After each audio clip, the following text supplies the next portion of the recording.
रश्मी बर्वे यांचं जात प्रमाणपत्र रद्द करण्यात आलेलं आहे। त्या रामटेकच्या लोकसभेच्या काँग्रेसच्या उमेदवार आहेत। जात पडताळणी समितीकडून त्यांचं जात प्रमाणपत्र रद्द करण्यात आलेलं आहे।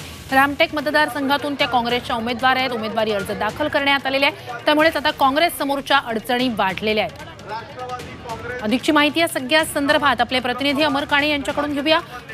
अमर, नेमकं काय होऊ शकतं आता? त्यांचं जात प्रमाणपत्र एकीकडे रद्द झालेलं आहे आणि नामांकन अर्ज भरण्याची मुदत तर संपलेली आहे। काय नेमकं काय होऊ शकतं?